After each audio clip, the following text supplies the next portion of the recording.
Hey, good morning. Hey, Carol. Test. Test. Did you say pass or test? Yes. Test. You said pass. No, we had a problem with my mic. So. Yeah, we got it fixed. All right, guys, we're coming right up on the 9 o'clock hour. Laura, are you with us?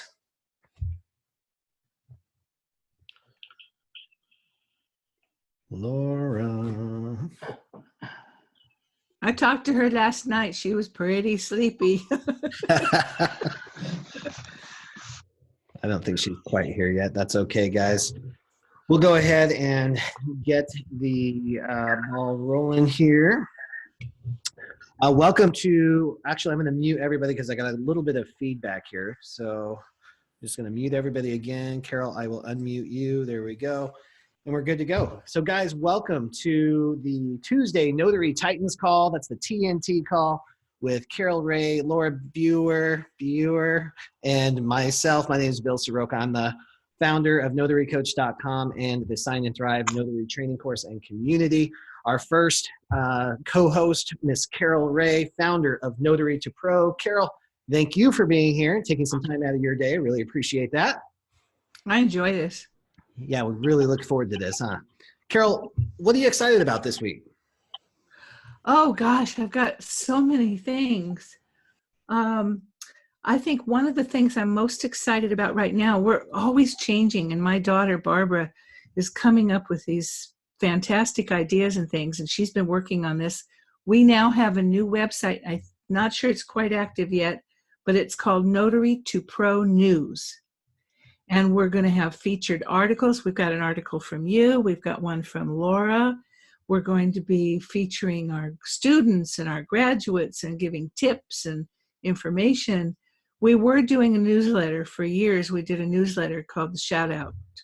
And but this one's going to be up for probably a month, so people have plenty of time to read it, enjoy it, make contributions to it. And I'm excited about it. It's a new dimension that we're going in. That's awesome. Yeah, I'm excited to be a part of it as well. So thank you for that. Mm-hmm. It doesn't look like Laura's on yet, so I'm going to say what I'm excited about then as we wait for Laura to log on. Carol, do you have a minute to maybe mute and call Laura real quick just to make sure there's nothing problem? Great, I'll mute you right now. And guys, and I'm just going to share a little bit about what I'm excited about. This is the second week of February coming up this Thursday, February 14th. Valentine's Day. I'm super excited to bring a training webinar from an expert in how to deliver, how to create and deliver an amazing wedding ceremony. If you're like me, I was not so much concerned with the hoops I have to jump through in how to become a wedding officiant. I mean, obviously that's a step, but I was thinking to myself, I was like, so what if I figure it out and I become a wedding officiant? What really stopped me from moving forward on this is how to do it and to do it well. I felt so much pressure on the biggest day of somebody's life as they're saying their wedding vows to their partner, just to do it correctly and not to just completely jam it up. So I have been on the prowl for somebody who was an expert, who had a way of teaching that made sense and had some personality so I could put him on camera with you guys and it wouldn't put you to sleep. I found the guy. We're doing it this Thursday, February 14th at 12 p.m. Mountain Time. If you haven't yet already registered for that, go to www.notaryido.com and you can sign up for that. It's completely free. It's a training that stands alone on its own. There's going to be like 10 key steps in creating and delivering this thing. All right, that's what I'm excited about. Do we have Laura, Carol? I don't need to Google Calendar. God, I love mine. I'm keeping here to talk for tomorrow. What's that? Don't get the link. Okay, because it's the same. Just pop onto our website and join the call there. Is there, hey Carol, is she having technical difficulties? I don't know what's going on with that. Wait a minute, hold on a minute. Oh, you unmuted me? I did, yeah. Trying to get, are you trying to get in right now? I'm joining. You're joining. Okay, she's coming. All right, great. Thanks, Laura. I'll talk to you when you're there. Bye. Guys, as we wait for Laura to join the call. She'll be on. Okay, wonderful. What we're going to be talking about today is we've got some amazing questions submitted from you guys. So thank you so much for that. That's what really fuels this, and some great conversations. So we're going to go through quite a few of those. And then also you're going to get some three different perspectives on social media strategy, things to avoid, and the reason you might want to be on social media in your mobile notary and loan signing business. So we're going to jump in and talk about that. Laura, welcome to the call. I'm glad you made it. Thank you. You know, technology is fabulous, still it doesn't work. I tried to jump on through our website and I just couldn't seem to access it. So I had to try something else. Well, I'm glad you made it. And trust me, I understand that technology thing. I'm just glad it wasn't me today so far. Yeah.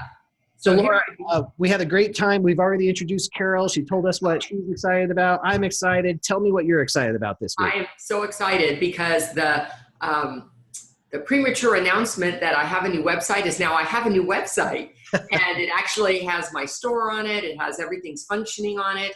So I'm very excited, called notarycoach4u.com.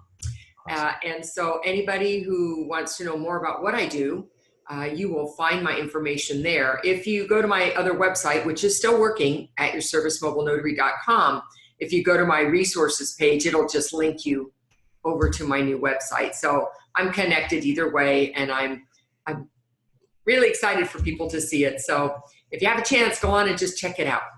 I think that's great. And that's for specializing in the special services that you provide to notaries like us and helping us be better. Exactly. Love it. Thanks, Laura. So I think what we'll do for this call is we're going to open it up to just general questions for those who have taken the time out of the day to be here live with us. Any questions, anything that we can answer for you right now before we dive into the questions? And then, Laura, if you would just type your email address into the chat window, we can answer some of those questions there. Type my name into the chat, meaning my email address. No, I'm sorry, your website, your new website. People are asking about that. Javier, I'll be happy to answer those questions about my signing company.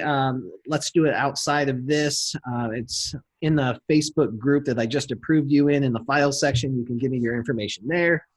Thank you, Laura. Any other questions about your notary business, challenges that you're running into, anything that you would like to talk about right here, right now? If you don't think of any, please feel no pressure. We've got tons of questions to get to. Yeah.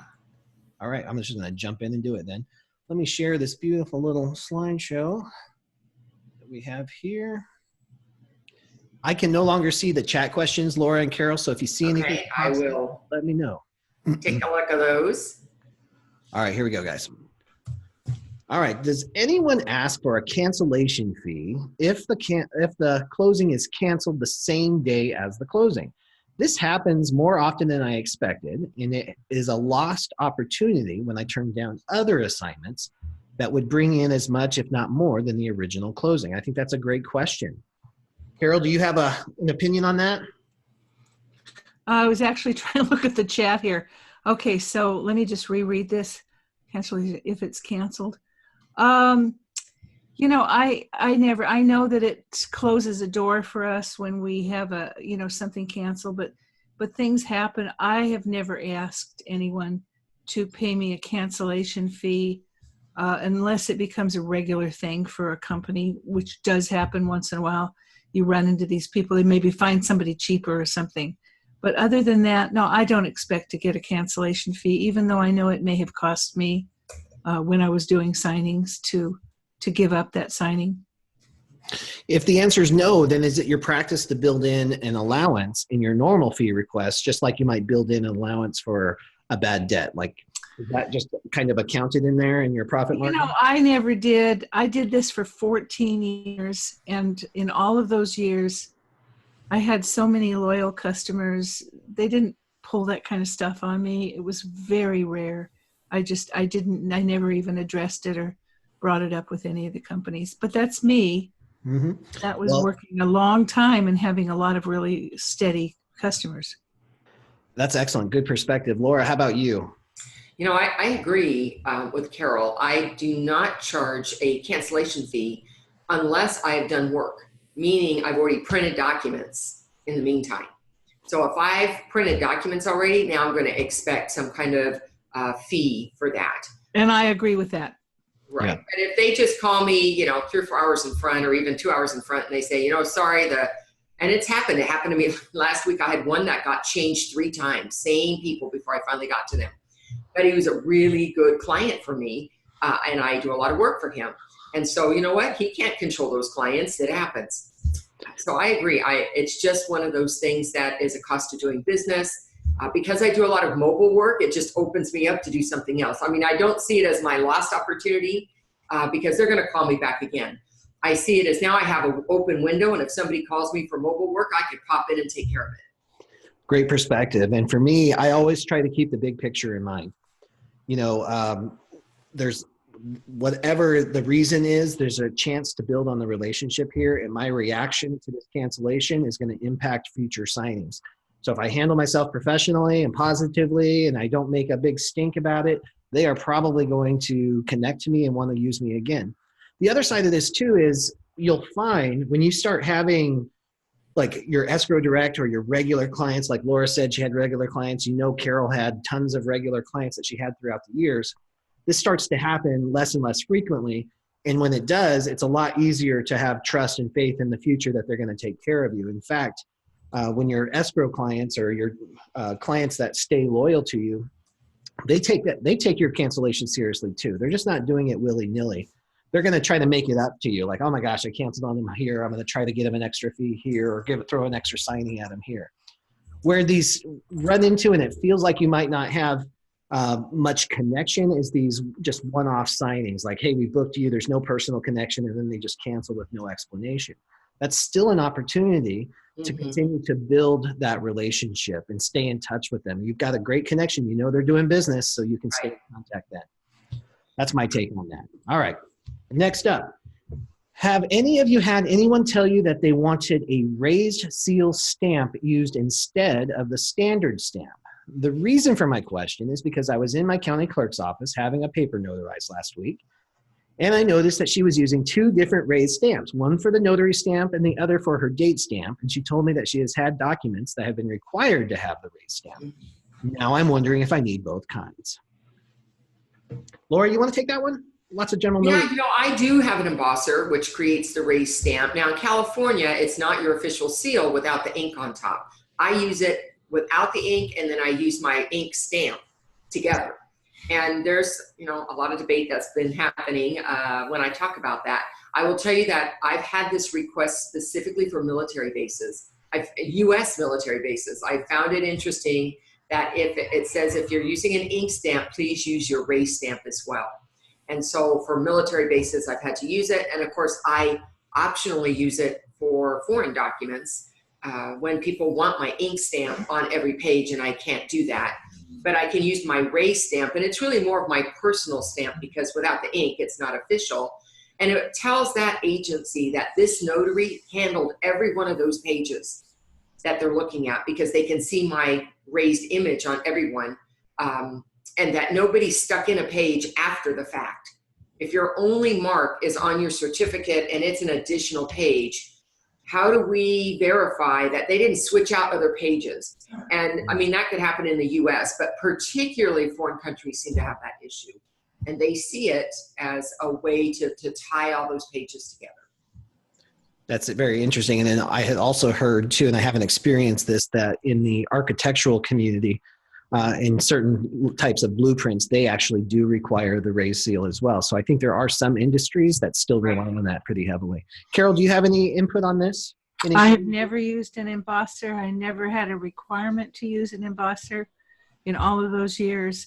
The only reason that I've ever seen that it would be valuable would be if you ever in a situation where you think that there might be a switching of papers, or somebody adding a paper to a deed of trust or something like that.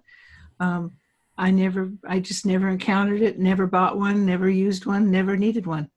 I think that's one of the luxuries we have, especially just on the signing agent side. In fact, there's lenders that tell you not to use. You see it in the notary instructions sometimes. Please do not use embosser on these documents. So unless I would say I've never used it in NSA work ever. It's all been my other work. General notary. So if you're only doing NSA, you don't need an embosser. But if you're going to be getting into other lines of work, then you might want to consider that. All right, great question. Thank you, guys. Laura. So how do I find a notary loan signing agent that's willing to mentor me in my area? Bill, can I ask a quick question with Laura? You said that you would do the embosser on each page and there's no ink involved.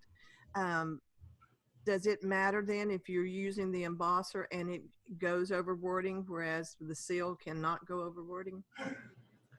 Go over, I'm sorry, I'm not catching that last word. Wording. Over wording. So what I do is I put it in the bottom corner or where there's white space, and I do try to avoid any of that. And if I cannot, then I don't put my whole seal. They might only get half of it on certain pages if that happens. I do avoid wording. Hey, Laura, can you show us an example of that? Because I've never used an embosser, not really required, but I would like to see when you go on top of the embosser and then the ink. Uh-huh. Well, I don't use the ink over my embosser, but certainly if you guys want to talk for a moment, I'll pull out my embosser and my inker. I have them, and I could probably, and a piece of paper, and show you how I do that. That would be nice. And that's important to note too, is that on the embosser, it's not valid without ink. So she's making two stamps essentially on the document, an ink stamp and then an embosser without ink.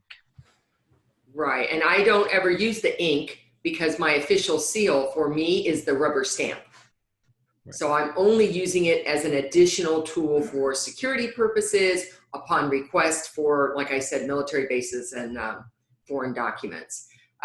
Also, somebody asked about what does my embosser say?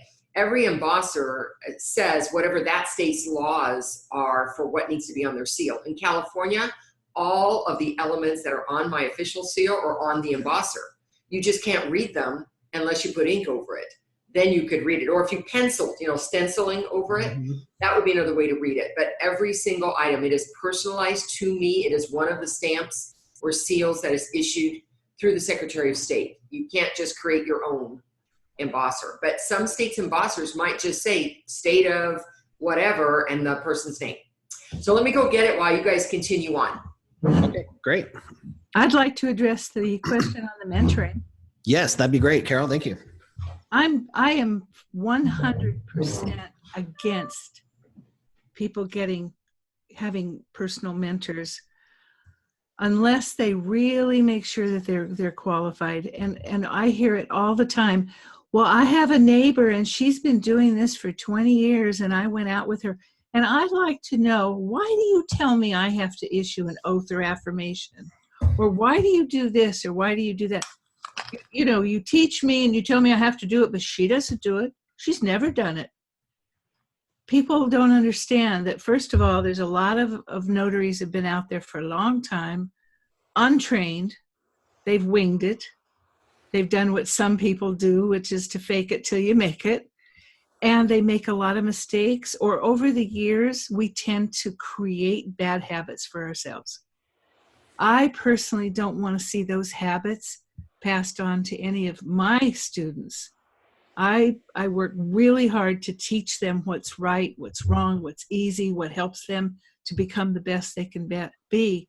And all they have to do is go out a couple of times with somebody who is making mistakes, who forgets the right way to do things, and it really messes with their head.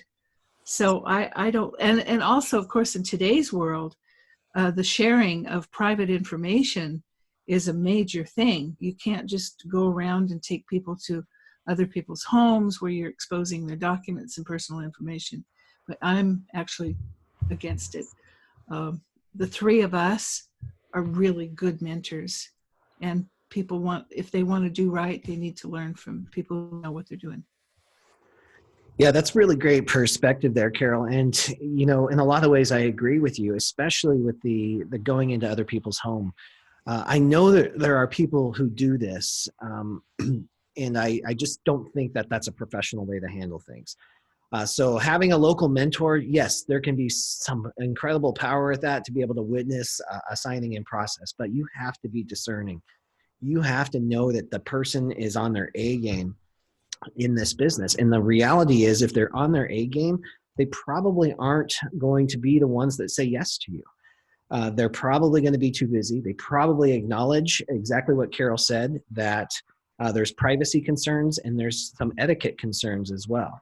Now, on my level, when you're local here, I do a lot of signings in title companies. And with my title company's permission, I can oftentimes have people come in and sit and watch signings, which has been very powerful. But to do that in somebody else's home, it's just not professional. Number one, most people are uncomfortable with just having you as the single notary in. And if you bring somebody with you, especially without communicating it, that can look really bad for both you and your client. So it's best to be avoided. Now, here's the reality. A lot of you guys aren't going to take that advice because you really want somebody live and local that you'd like to talk to, and that's okay too. If you are going to pursue a local mentor, because if you find the right one, it can be really powerful. Find a way to approach that is not all about me. Tell me all your secrets. Tell me everything you know. Tell me how to do this business. Reverse the conversation. What value can you bring to that relationship? Maybe it's as quick and easy as buying them a cup of coffee or taking them to breakfast or offering to buy their gas and just sitting in a car, while they're doing their signings or whatever it is that you come up with. Find a way to bring value to that relationship so it's not seen as just another new notary trying to take from them. If you find somebody with the right abundance mindset that believes there's enough business for everybody and loves to help people, you're going to have this synchronicity that's amazing. It's hard to find that. A lot of signing agents like to keep their information pretty close to their vest. They might see you as a competitor as opposed to a colleague. It takes a special way of thinking to really think abundantly. So you have to do your research. You have to try to find them that way. Laura, I know you have some. Oh, I'm sorry. Go ahead, Carol. I just want to add one thing to this. And Laura is the one that really pushes this, and it's true. I've done it. I've been a part of it. Networking is great because then you've got these buddies. You're all in the same area. You're doing primarily a lot of the same thing. And if you trust each other, which you do come to do, you trust each other. Now you've got people who have your back that you go, wait a minute, what do I do with this? Oh, I think I'll call Sarah or Lily or whatever and get their opinion. That's a great way of getting mentoring, is through networking and working with a group of people that you trust. Absolutely. Laura, anything to add to that? I know mentoring is huge for you. Well, yeah, and I think I cut just two quick things. One is, if you're going to work with somebody, whether you call it mentoring, coaching, whether it's free or whether it's paid, you want to make sure that person is a good fit for you, because that's what's going to make it powerful. That's what's going to really move you along. You want to know that they have done the work, right? So they're not academic people that hold a commission and just tell you what the law says. They actually have been in the situations and they have the field experience. The other thing is you want to make sure they do have some kind of credentials behind them and that they're not a brand new notary who's only been doing it for a year or two. I don't think there's a lot more they're going to share for you. And then the other thing is, when you find somebody that you think you want to work with, then understand what they do and what their business is about and how they go about mentoring, rather than saying, hey, can I buy you a cup of coffee and then I can pick your brain for everything it took you 15 years to build and learn and invest in yourself. So be cautious about that. And then the last thing is what Carol said. I have a notary community that's pretty large, and I push work out to them and they send work back to me, and they call me and say, Laura, I'm at a table and I've got a question, and we help each other out.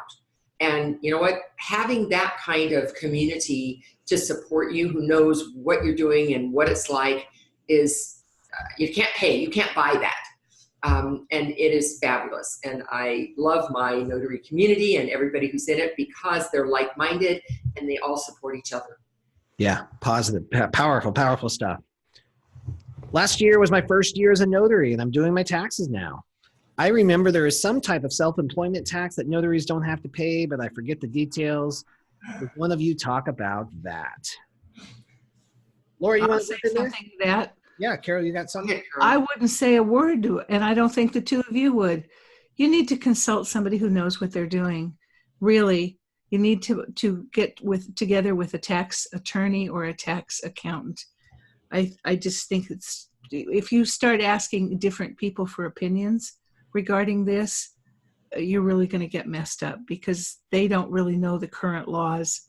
You need to spend a little money, talk to somebody who really knows what they're doing. That's my advice. I hear that question all the time. I'm not about to give anybody I need that kind of advice. But Laura, what do you think? Yeah, my accountant, my person who does my taxes, is a notary. So she knows what that's about, and she does know about the exemption for self-employment. So if you go to a tax professional and tell them, I'm a notary, that's the business I'm in, I believe there's some kind of exemption for me, let them tell you what's available to you. Yeah, that's excellent advice. So you guys are now a small business, and sometimes it's really easy to think small when we're in a small business, but you need advisors, and part of your advising team is going to be an excellent tax person, and maybe even a legal team as well, on some scale. But you need somebody you can go to with advice, because every state's different. In some states, they don't charge the state income tax for notaries on their notary fees. So that's cool perks. Do some research, do due diligence on your own, and then you know what questions to ask. That's unfortunately as close as we can get. And then we have to tell you to seek legal and tax counsel. What are the current rates for a wedding notary and how to go about charging the fees? That's a great question. I only from personal research can I jump in here and say, guys, that the average is usually around $300 to be a wedding officiant. That does vary from city to state. There's all kinds of things in there. And then top of the line ones get anywhere from $700 to $1,500 per wedding. So there's all kinds of variables there. Have you guys had any experience in that quite yet, Laura, Carol? We have at Notary to Pro, because we have graduates teaching graduates as a part of our graduates, arena. And I have Chrissy Campbell, who is very well known in our industry, and she's been doing weddings and she's teaching it now. And my daughter decided that she wanted to try doing this. She works full time, but she thought she'd love to do this. So she left the dinner table. This was a week ago. She left the dinner table. We were having company. She comes back a half an hour later. She says, well, I'm a minister now. I'm able to do weddings and bar mitzvahs and funerals. Yeah. And we're in California. So notary, there's only 3 states in the United States that actually allows notaries to officiate weddings. But from everything I understand, and the students that we have that do weddings, it can be very lucrative, and they love doing it. So much fun. Yeah. And I'm really looking forward to seeing if my daughter's going to go through. Maybe I'll get married to my husband. Right. Yeah, I think there's a lot of opportunity here. If it's something that you're attracted to, even like I said at the beginning of the call, we have a specialist who's going to teach how to deliver an amazing ceremony. So there is all kinds of opportunity there, just depending on the state. Remember, this isn't always about doing it under your notary responsibilities. This is separate. This is an extra line of revenue. You want to check into your wedding requirements for your whole state as an individual, not necessarily under your responsibilities for notary. All right. Next question is, what is needed to start as a loan signing agent as required? I'm going to skip this one because this is a little on the basic level. We can come back to that one. I think we answered this one last week, so I'm going to skip that one as well. I just received my notary commission and completed my signing agent course through the NNA. Do you have suggestions on the type of printer to purchase? Because I want to provide loan signing services. Also, do you have a checklist of what you should do prior to registering with a signing company, like business cards, marketing ideas, finding a mentor, and that kind of stuff? Let's talk about the printer. I don't think we've talked about that one in several months. Laura, do you have a favorite printer that you recommend? My favorite is the Brother line. I'm on my 3rd Brother, and I have auxiliary trays, so it's 2 separate trays, and it's a workhorse. It's just a black and white laser. It doesn't do anything else. It just prints. And when you want to print a couple hundred pages at a shot, you don't want to be there all day. So I do not have my printer that is for loan signings have any other functions on it. I have a separate all-in-one that's for small print jobs and does faxing and scanning and all those other things.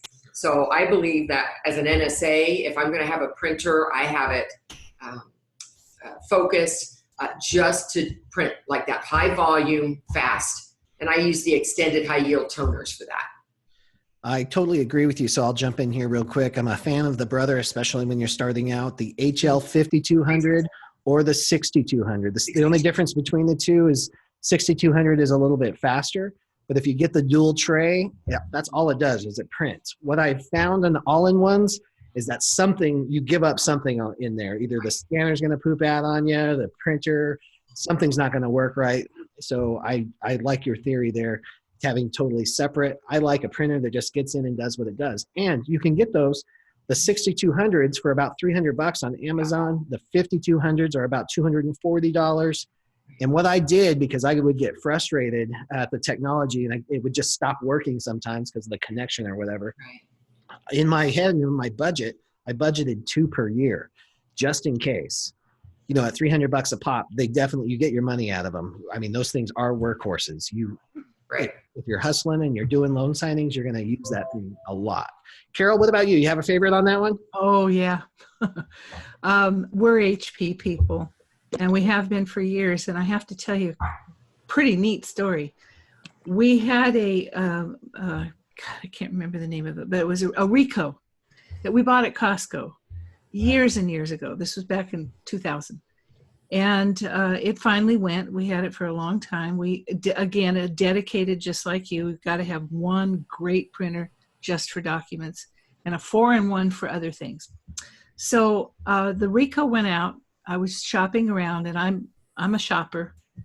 And I found an HP brand new. It was a HP 2003, and this was back in 2009, I think.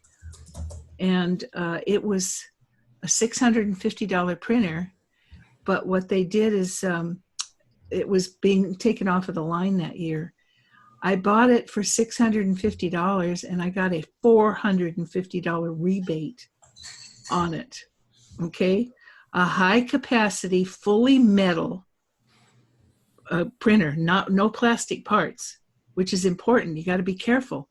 I have people who call me all the time. They say, my printer, it's 6 months old and it broke because it's plastic. I had that printer. We had it until 2012, and we were doing about 70 to 80 signings a month. So it was a lot of documents. We had somebody come to the house when it started to go, and he refurbished it. It cost us the $200 up front, okay, because I got that rebate. And then he charged us $300 to completely refurbish it, new drum, everything. We just got rid of that printer last year. It was still running. Wow. Goodbye. So do your homework if you're looking, and be sure and check out things like BizRate. There's a place on the internet called BizRate, BIZRATE. You find the model and everything that you want. You type it in. It'll tell you what stores have specials on it, things like that. But yeah, that's my favorite. That's a great one. And I also want to point out there's when I was in Maui, I met one of the coolest signing agents out there, and she's just killing it on Maui. I'm like, talk about a dream job. But she uses a service, and she paid, I think it was like $180 or $200 a month, that would lease the printer, but it included her paper and her ink. So she would just pay that one, and they would communicate, and ink would just show up in the mail, and she could just do everything she could. And anytime it needed service, a service guy would come to her home office and fix that. So that's an option too, if you're really out there and you've got the volume to support something like that. Well, Laura and I know somebody who does that, Julie Brickley. Oh, great. She rents high-end printers. If it makes sense for your business, that's great. And there's some peace of mind that comes with that, because you always have somebody that you can call, but you've got to just make sure the numbers jive up, and you are the only one that gets to decide that. All right, great. You're making me mad. Who is? Oh, when I was in Maui and when I was in Florida and when I was in Texas. You got wheels on your shoes, boy. I was working. I was meeting notaries in Maui. You just got to be selective of your city. Okay, so let's shift gears a little bit. We've answered some great questions. Thanks again to everybody who sent those in. I would love to jump in. I want to make sure that we get a chance to talk about our subject matter. So, Laura, you're on mute, just so you know, but I'm going to have you kind of lead the discussion today. We're going to start with Laura, who's going to talk about social media etiquette, strategies, and pitfalls to avoid. Carol's going to share some of her early stories and experiences with social media. And then I'm going to wrap up with a specific social media strategy that you might be able to implement right away as well. So, Laura, can you take over for us? Yeah. So, we probably hear people talking about brand. We'll see articles about it. What's your brand? And some of us may think, like Coca-Cola and Starbucks, all these big companies that spend, millions, sometimes more than that, on developing that brand and how they're perceived by their customers and the public.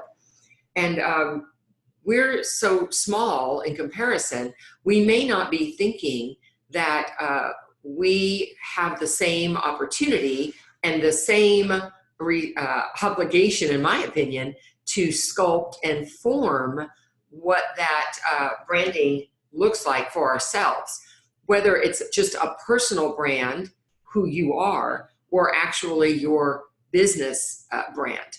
And one will, go into the other one. So I was looking at things that we should be concerned with in terms of what we put out there into the world. Because when we're typing on the computer and posting things, I don't think we always realize at the moment that is public space and everybody sees it and it never goes away ever.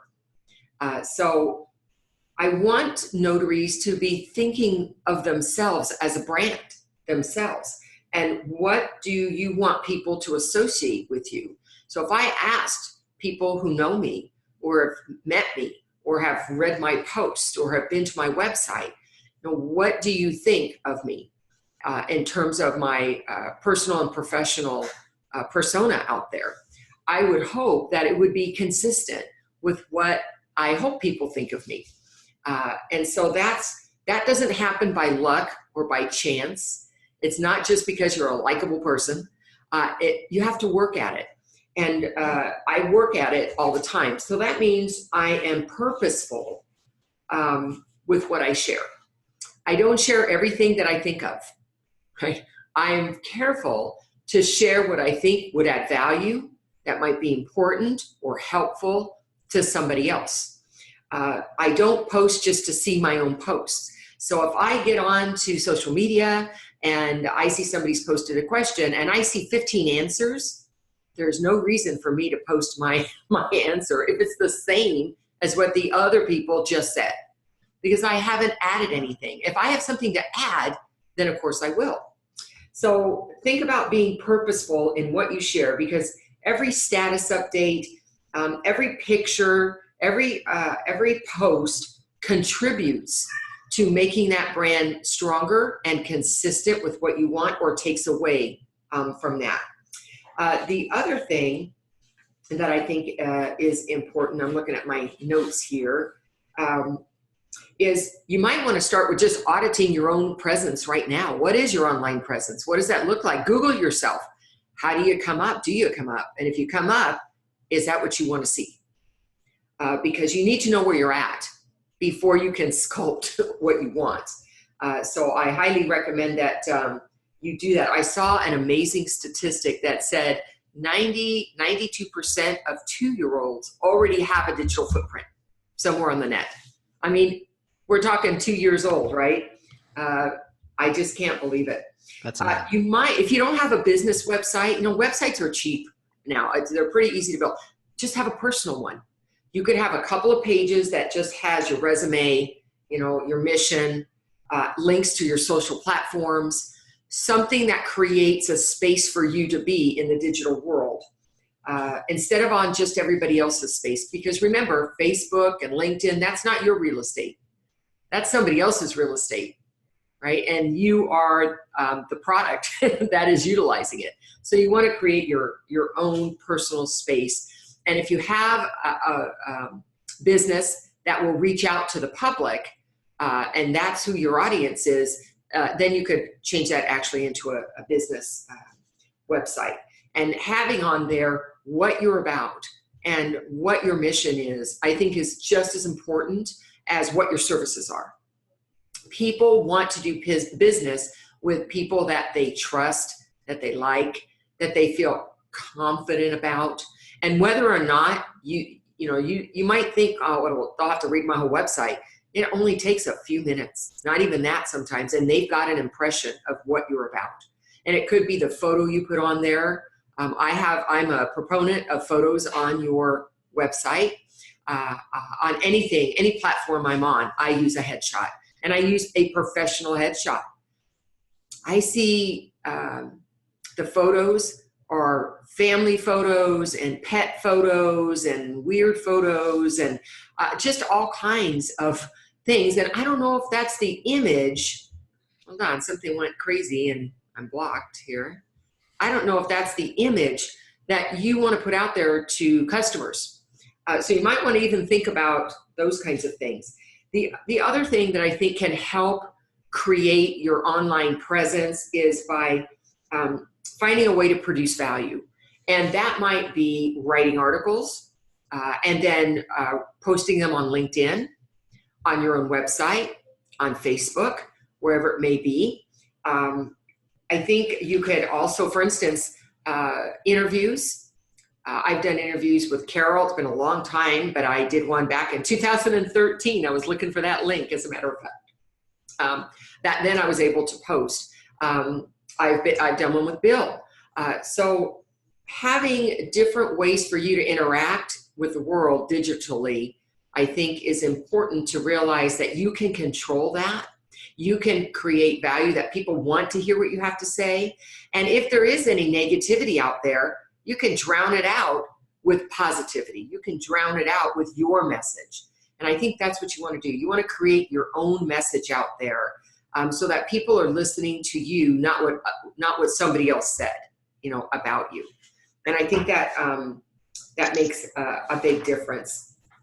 I think I had one other thing. Have you ever read an article about you are who you hang around with? Remember parents saying, don't hang around with them. They're bad kids. You'll turn out like them. So associate yourself with other stronger brands than yourself because who you associate with can either build your brand higher or weaken that brand. So you want to make sure that you look around our industry and see, who do I want to associate myself with? Do I want to link back and forth with them? Do I want to associate my business name with theirs? Because that might be a way to leapfrog yourself forward. That's fantastic information, Laura. Thank you. There you go. Yeah, so you said a couple of things that really stood out, and I'm so glad that you brought up the idea of a personal website to help control your brand. Mm-hmm. That's so important. And if you guys haven't already, or if it's available, we should all own our domain name. So I own BillSoroka.com. We should all own our own .com. That's how we can take control of our name too, regardless of what we do with it in this business right now or later, but you never know what's going to come down the road. And when you control your domain name, this is the start. That's a place to park your personal website and start controlling that branding as you move forward. And I love that you talked about very specifically about pumping so much positive information, doing so much good, bringing so much value to the web space that anything negative that might pop up, maybe one customer had a bad experience, maybe somebody's just pissed at you and they're saying bad things, drown that out rather than engage with it. So I love that format. And speaking of that, Carol, because that's going to tie right into the story that you're going to share with us too, is about that level of engagement when there is something happening on the web. Right, Carol? Can you take that away for us? Oh, you're on mute too. I'm sorry. Here, let me unmute you. There you go. Oh, nope, never mind. Okay. Yeah, and my perspective is probably really antiquated compared to everybody that's on this today, because when I first started, basically with social media was when I started Notary to Pro, which was back in 2009. And I was not very adept at what I was doing. My first positive experience was I was told you should be on LinkedIn. Nobody knew who I was, but okay, I'll do a page. That first year, I couldn't believe it. I ended up with, I guess, recommendations on LinkedIn and endorsements are pretty amazing. And I ended up with something like 25 recommendations. I ended up with over 1,000 endorsements, and I'm watching these things and growing. And the more it got, the more attention that it, that it brought in. And that was really exciting for me. Then I decided to expand and go into like maybe Facebook. And my granddaughters got together and they created a Facebook page for me for Notary to Pro, except that I wound up with 4 pages. They didn't know any more than what I did. And so I had these pages, and I used to like Laura, I would advise people. People could, write to me, and I would ask questions. I would answer questions on my Facebook group and everything. And then I got involved in when the NNA was going with the SPW, when that whole thing, I don't know how many people here remember it or even know about it, but the SPW was just coming into fruition at about 2013. And I foresaw it as being a very bad thing, that these people were going to take control of the notary industry. They were going to tell us how to behave, what to do. And I know Laura remembers that I was not a very nice person. I was very protective of the notaries, and I've always been very much an advocate. And I opened up my big mouth, and I said some not nice things about the NNA. And that went on for a while. And then I realized, this is harming you, lady. You can stand up for things, but when you start being very negative and not talking, it wasn't good. And I learned a lesson about that, because I did that twice. I had 2 situations over the years where I responded in a negative way. And I learned that it doesn't do you any good. There are people or there are things that happen that are negative. You can't be drawn into it. You have to be positive and helpful and honest and open and be yourself, I believe, on these forums. I think I have a lot of people in the forums that I have, and I think that I'm true to myself. And I do get the feedback that they know me. They know who I am. There's no question about who I am. Maybe a little too much down home sometimes, but it draws people into my circle, the kind of people I really like to share with and be with. If you call it a brand or branding, I guess I think I know what my brand is. I think I know what people know about me socially on the social media sites. When we get new students, I always ask them, where did you hear about us? And I hear all the time, well, I've been doing my research. I've been on Facebook groups. I've been on LinkedIn. I've been reading. I've been watching your videos. I've been doing this. I've been doing that. Most of the students will tell us that. And I love the interaction that I have with people, open and honest. But the big thing that I learned is, if there's an argument going on, get out of it. Just let them be right. Let them do whatever they want. The only thing I don't like is when somebody's bashing someone for no reason. And I've been known to kick people off of my forum when they do that. Just get rid of them. You don't need that kind of poison, in your face. So. Yeah, that's great advice there. And poison is the perfect word. You've got to really protect your energy and your space. Take responsibility for your space. You don't have to put up with that crap. You can either remove yourself from the group, or you can block them, or whatever you need to do. I love that. Anything else to add to that, Carol? No, I don't think so. I think we kind of figure it out by ourselves, but I just say, be yourself. People know I tell my, what I tell my students, and I've said this before, and I want to say it again because it's important. When you go to a signing and you're brand new, I tell them, we talked last time about the breathing, but one of the things that I think is absolutely the most important thing that they need to do when they put their foot into that house with that lovely smile on their face, be male or female, be yourself, because people will always know when you're not being yourself. They just know. Excellent advice. Thank you, Carol. Thank you, Laura. I'm going to jump in and talk about that. I'll kind of feed right off of that authenticity piece, Carol, because authenticity and gratitude kind of wraps everything. I think that, especially with the three of us, that's really kind of how we operate, is with authenticity and gratitude. And it has served us in our business so well. Now we teach it. Now we get to share it. So everything that we're talking about, kind of think of it with a filter of that authenticity and gratitude in there. As we talk about mine, I have 6 points for a social media strategy and branding strategy that I want to leave with you. And I didn't have time to create the presentation, but I'll send it out in the email. We'll kind of format all these bullet points on here so you'll have those. But as we are talking about this, guys, I want you to keep in mind that there are no sidelines in life. So if you're resisting social media, or if you're resisting networking or resisting branding, it's not like you're tucking your head in the sand and it's going away. It's happening whether you like it or not. People are talking about you. People are talking about the industry. People are talking about the business. It's going on. There is no sidelines to this. So when you think about that, there's a ripple effect to everything that we do, either digitally or even in physical life. We get the chance to control that ripple effect a little bit. We get to decide, is it going to be a positive impact? Is it going to send out positive ripples, or is it going to send out negative ripples? What's the impact on that? So before you post anything, I kind of did an adaptation of a quote from, I think it's credited to Buddha. But before you post anything, let your words pass through 3 gates. Is it true? Is it helpful? Is it kind? If it doesn't pass those tests, don't post it. That's the general rule on that. And when you do post, you want to bring value to your audience.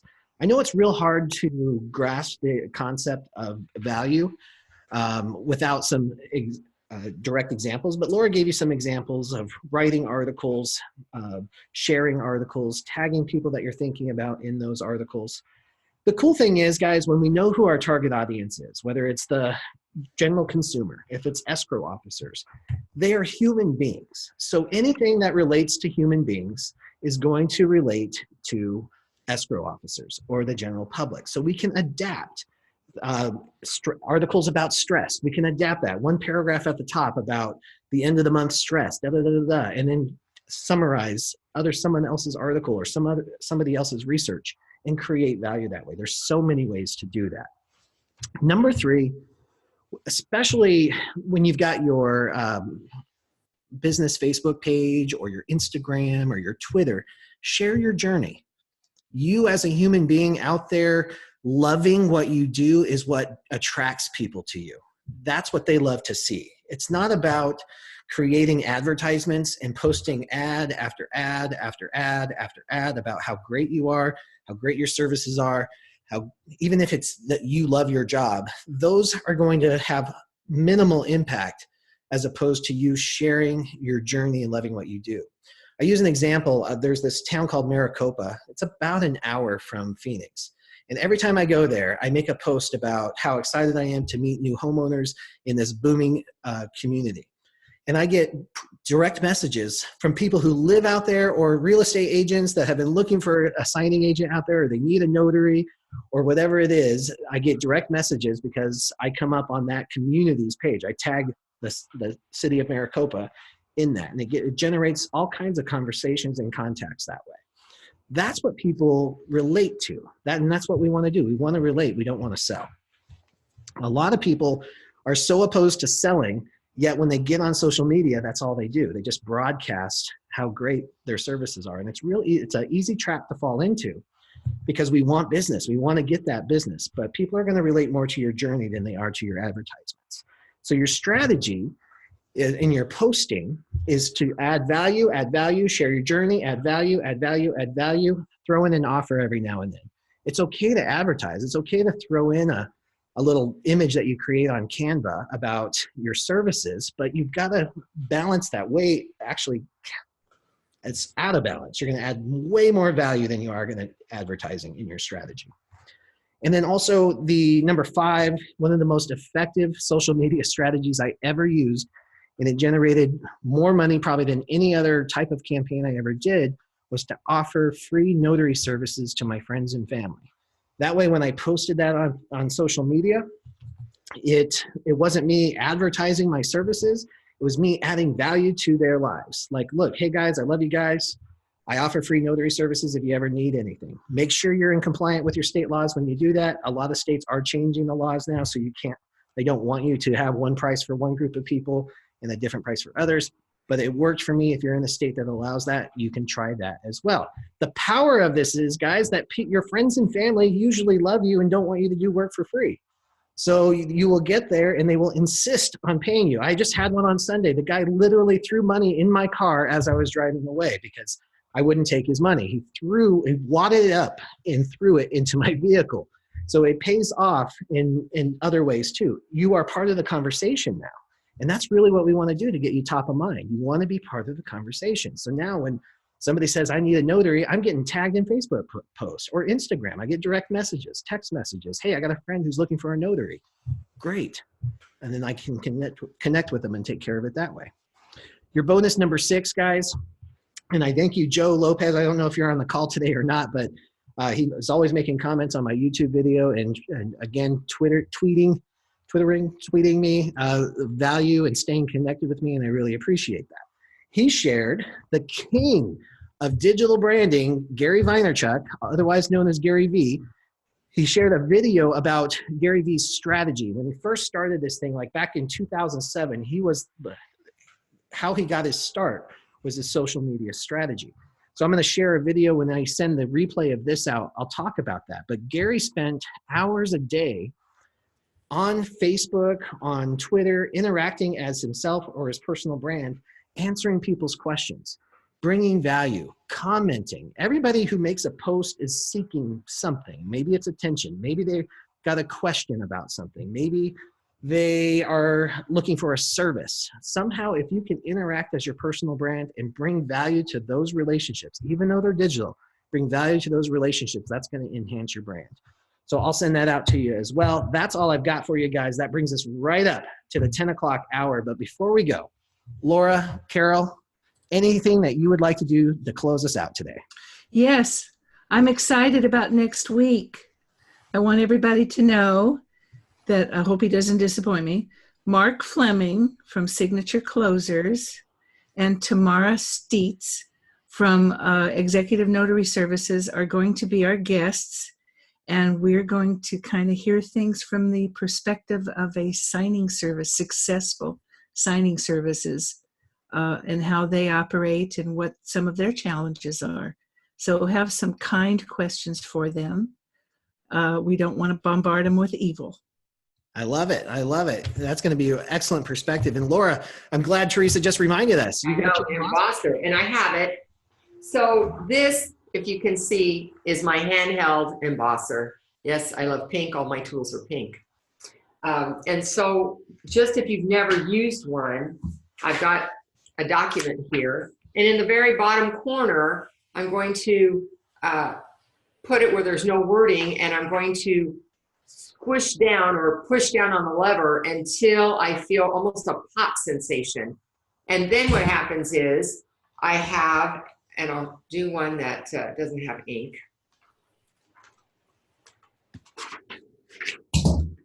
Now you're not really going to be able to see it, but I'll point to it. So where my finger is, you might notice some edging work there, and that is my embosser with no ink. And that's what I do for all those pages that I don't put my seal on.